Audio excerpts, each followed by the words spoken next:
Muraho nshuti zanjye nongeye kubashimira mwese abankurikiranye kuri YouTube n'abashyashya mukitangira kunkurikirana mbahaye ikaze. Ubushize naberetse video y'ukuntu nkora ku ruhu rwanjye buri mugoroba.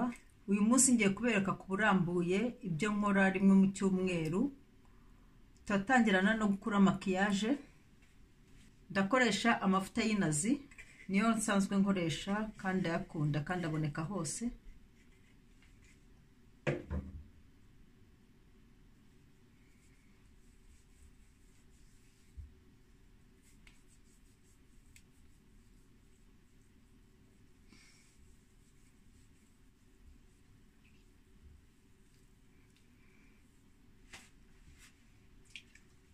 Ndangije mpita mfata eswime ngashyira amazi ashyushye.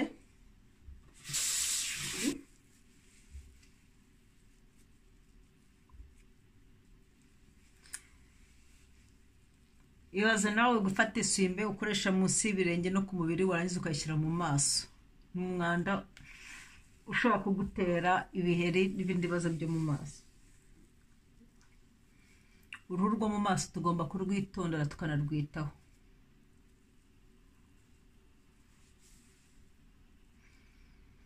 Urabona ko makiyaje zose zivuyeho, ariko izo munsi y'amaso ntizivuyeho neza aho nashize creyo.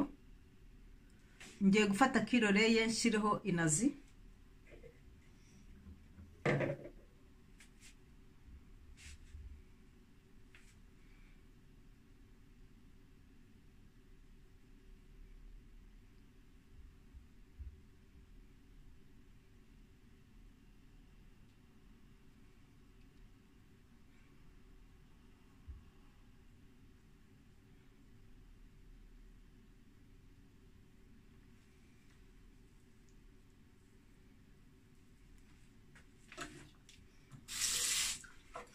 Nirangiza ndafata uburoso, utabufite ushobora gukoresha gayo mu maso.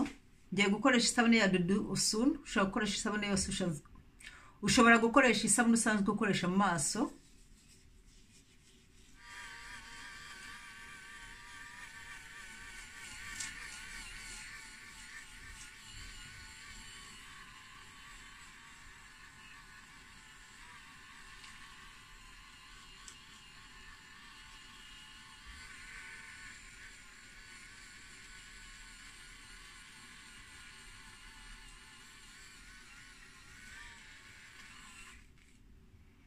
Ubu ngiye gukaraba amazi, ngiye gukaraba isabune n'amazi ashyushye. Ubusanzwe nkoresha iyi steamer, ndaza kubandikira aho wayigura cyangwa ushaka gukoresha iyo ari yo yose ushoboye kubona hafi yawe. Ariko maze iminsi nkoresha iyi ngiyi, ubusanzwe ni iy'imyenda ariko sindayikoresha ku myenda, maze kuyikoresha kabiri mu maso kandi nkorera neza.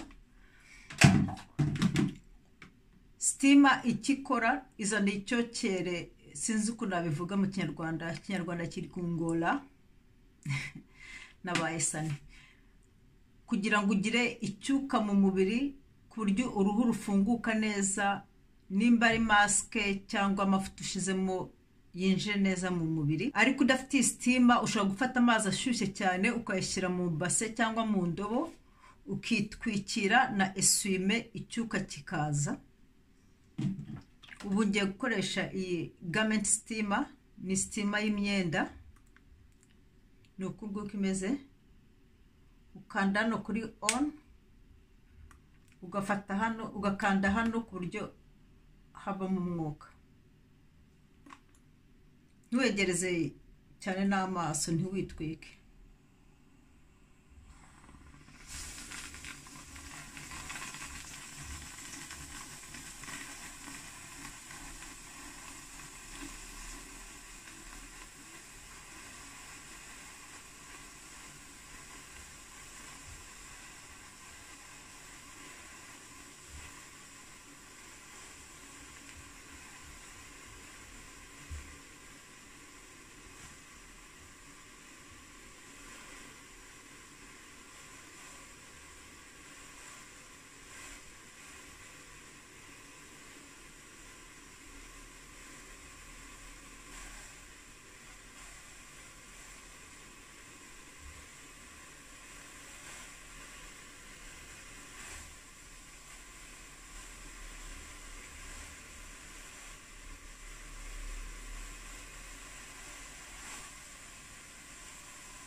ukoresheje uburoso si ngombwa ko ukoresha scrub, ariko iyo utakoresheje uburoso ugomba gukoresha scrub kugira ngo ukuremo umwanda wose. Ubwo ndangije gukorera steamer ugomba gukurikizaho mask, kandi mask igomba guterwa n'ibyo ushaka ku mubiri, ku ruhu rwawe. Niba rwumye ugomba gukora hydrating, niba ari umwanda ugomba gukoraho, ugomba gukoresha detoxifying cleanse mask.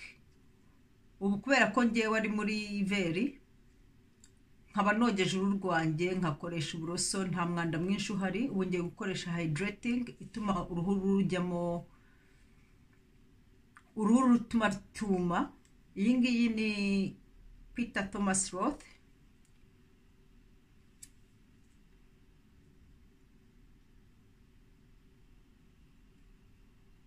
Nababwiye bwa mbere, niba mutarebye video yanjye musubira inyuma.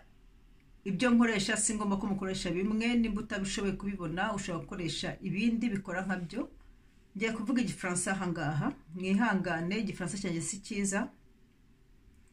Appliquer une généreuse couche de gel sur une peau propre. Laissez agir le masque pendant 10 minutes. Rincez à l'eau fraîche pour obtenir un effet très rafraîchissant.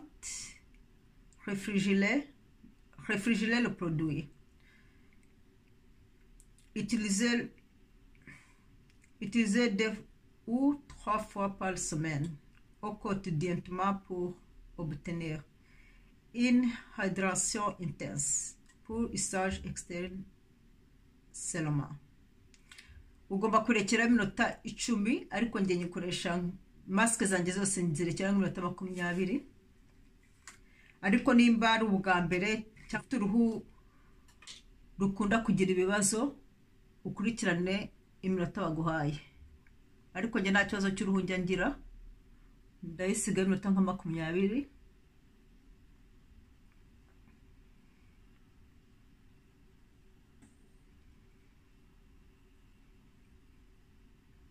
Hari abibaza ko, hari ababona izina ryanjye bakumva ko nshobora kuvuga igifaransa, ariko nize muri anglophonie. Imyaka yanjye yose nize muri francophonie, uretse imyaka mike nize Byumba na La Colombière umwaka umwe, ariko nize muri Uganda. Ariko igifaransa ndagerageza, ndanacyumva. Ibyanditse byinshi nshobora kubyumva, ariko kukivuga ntabwo byoroshye, wangu biri kungora. So iyi mask ngiye kurekera iminota nka 20, ndagaruka mu kanya.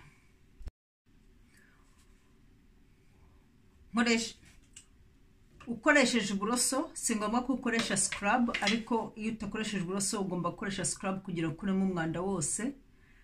Ubwo ndangije gukorera steamer ugomba gukurikizaho mask, kandi mask igomba guterwa n'ibyo ushaka ku mubiri, ku ruhu rwawe. Niba rwumye ugomba gukora hydrating, niba ari umwanda ugomba gukoraho, ugomba gukoresha detoxifying cleanse mask. Ubu kubera ko ngewe ari muri veri nkaba nogeje uruhu rwanjye nkakoresha uburoso, nta mwanda mwinshi uhari. Ubu ngiye gukoresha hydrating ituma uruhu rujyamo, uruhu rutuma rutuma. Iyi ngiyi ni Peter Thomas Roth.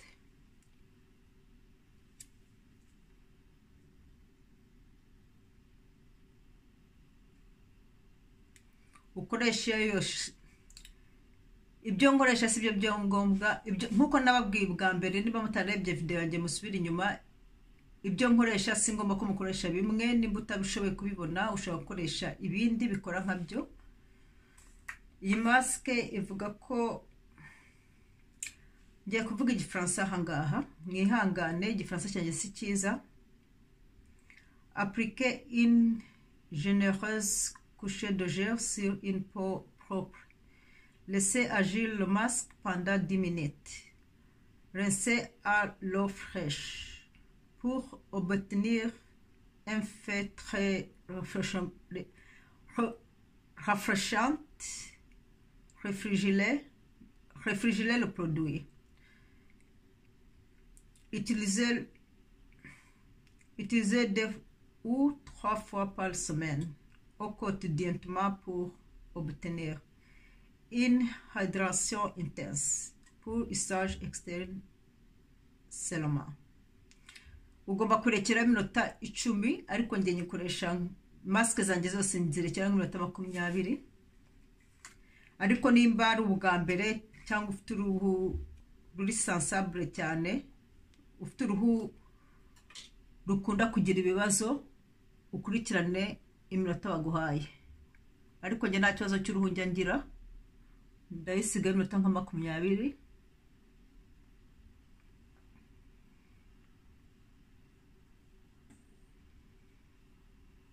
Hari ababona izina ryanjye bakumva ko nshobora kuvuga igifaransa, ariko nize muri Anglophone imyaka mike, nize ibyumba na la Colombière umwaka umwe, ariko nize muri Uganda. Ariko igifaransa ndagerageza ndanacyumva, ibyanditse byinshi nshobora kubyumva, ariko kukivuga ntabwo byoroshye, wangu biri kungora. So iyi maske ngiye kurekera iminota nka 20, ndagaruka mu kanya. Ubu maske imaze kuma, ngiye kuyoga n'amazi ashyushye, nindangiza ndakurikiza hakonje. Niba ngiye kubabwira, ugitangira gukaraba mu maso ugomba gukaraba amazi ashyushye kugira uruhu ruhumeke, ku buryo ibyo ushyiramo byose byinjiye mu ruhu. Ariko iyo urangije ugomba gushyira amazi akonje, gufunganya pores, sinzi uko nabivuga mu Kinyarwanda. Kuko nababwiye esume mu maso nimwivange niyo ku ruhu, ibaze gukoresha esume munsi y'ibirenge, ku mubiri n'ahandi hose, warangiza ukayishyira mu maso. Ni ibintu bike dukora byatuma byangiza uruhu rwacu. Uruhu rwo mu maso ruroroshye, ntabwo rumeze nk'urwo ku mubiri, so tugomba kurwitaho. Buri munsi nkoresha tonique, ariko si ngombwa. Ariko iyo nakoze scrub, nubwo uyu munsi nayikoze, ariko nakoresheje uburoso, ni kimwe na scrubbing, bituma uruhu rwuma. Uhita ukurikizaho tonique. Iyi ngiyi ni Pix Skin Treats Glow Tonic 5% glycolic acid exfoliating toner. Si ngombwa ko ukoresha iyi, ariko toner iyo ari yose ishobora kugukorera. Nshyira kuri koto, nyishyira ku ipamba, nkahanagura ku maso, bituma uruhu rworoha. Nanone kubera scrub cyangwa uburoso bituma uruhu rukomera, nkakuraho n'umwanda wose wari usigaye ku maso.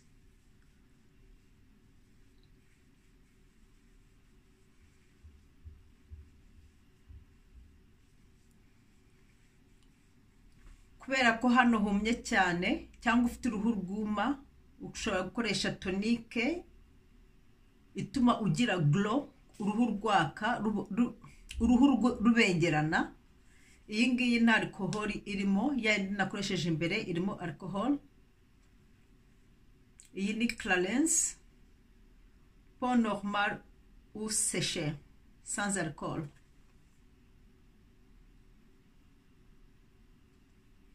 Nimugire ikibazo cy'igifaransa cyanjye mushaka museke.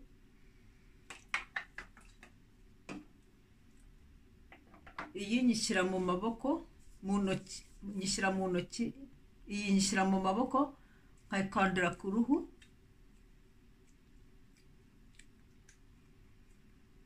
Iyo ndangije nkoresha amavuta yo munsi y'amaso akiza imikankanyari cyangwa imikakanyari, anti-ride. Iyi ni Origins Anti-Aging Power Cream, crème ye. Ariko ushobora gukoresha yose. Nababwira ko umuntu wese umaze kwiza 25 kuzamuka agomba gukoresha anti-ride cyangwa anti-aging nkuko biri mu Cyongereza. Niyo waba utagira imikakanyari byiza cyangwa imikakanyari, sinzi ukuntu babivuga neza, ugomba kuyikoresha mbere y'ukwiza, kuko iyo yaje nta cyayirinda. Ushobora kugira amavuta yigabanya, ariko nta mavuta akura iminkanyari bibaho. Mu nkosore niba ari iminkanyari cyangwa imikakanyari.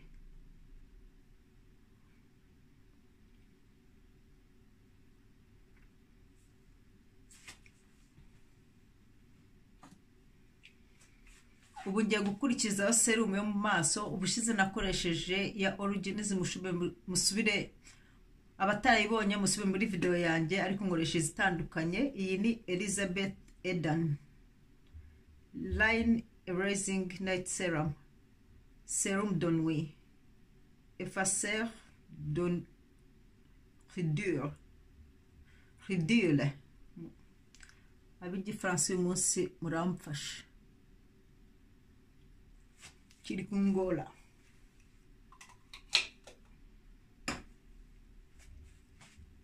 Nuko nguko isa, ufungura hano hejuru.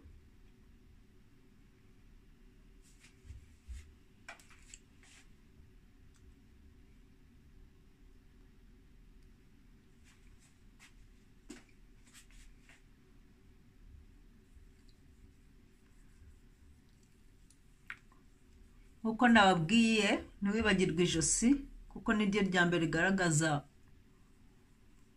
imikankanyari. Ariko kubera ko nisize makiyaje na kanina nahasize, si ngombwa ko masiga uyu munsi, si ngombwa ko masiga nonaha.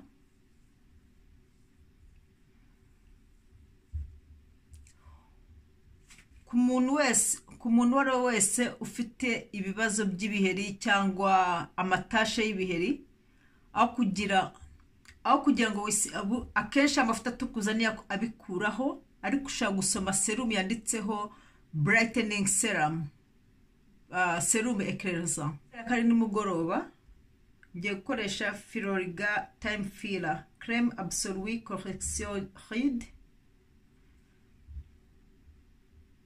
Ni ya nimugoroba, ariko singomba kukoresha iyi. Ariko iyi ngiyi cyo nyikundira, ntifashe cyane kandi niyoroshye nk'amazi, iroroshye kwinjira mu mubiri. Umuntu wari wese yayikoresha, waba ufite uruhu rwuzuye amavuta cyangwa uruhu rwumye.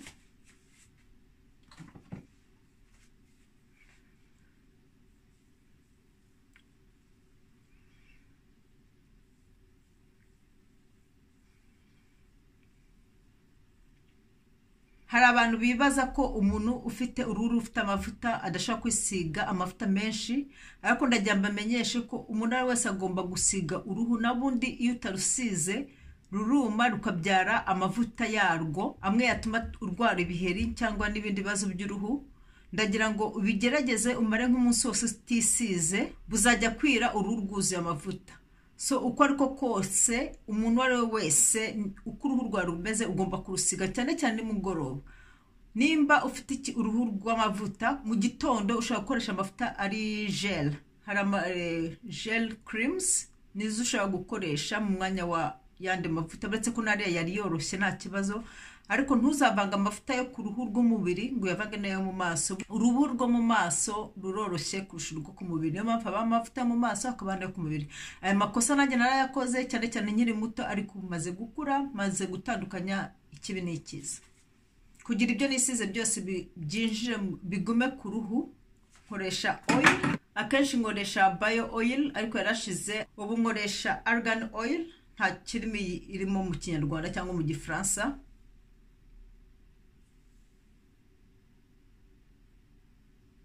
Iyi ni ya ordinary, ariko ushobora gukoresha oil iyo ari yo yose. Fata ibitonyanga nka 3 cyangwa 4,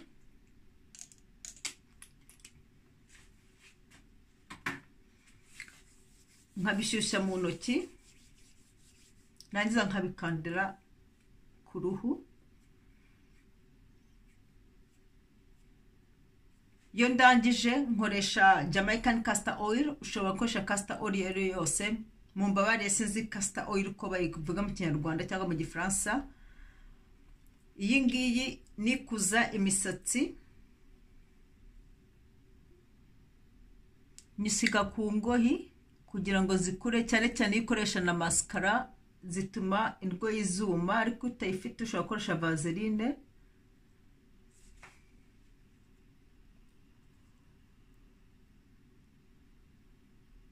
Ikindi nibagiye kubabwira, nkoresha lotion mist iyo gusprayinga. Ushize narayiberetse, iyo maze koza mu maso, ariko kubera ko nakoze ibintu byinshi bituma uruhu rwanjye rutuma kandi ari nijoro si ngombwa, inyukoresha kenshi ku manywa. So nyuma y'ibi ndajya kwisiga amavuta yo ku munwa n'ayo mu ntoki nkuko nabibabwiye ubushize, mbishyira ku meza no hafi y'igitanda kugira ngo sinibagirwe. Ibi ni byo nkora kugira ngo ndinde uruhu rwanjye.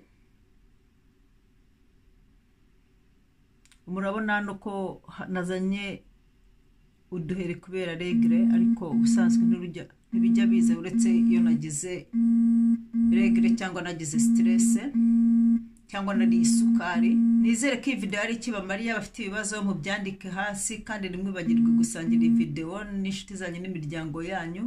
Naho ubutaha mbifurije umugoroba mwiza. Bye bye, bisous.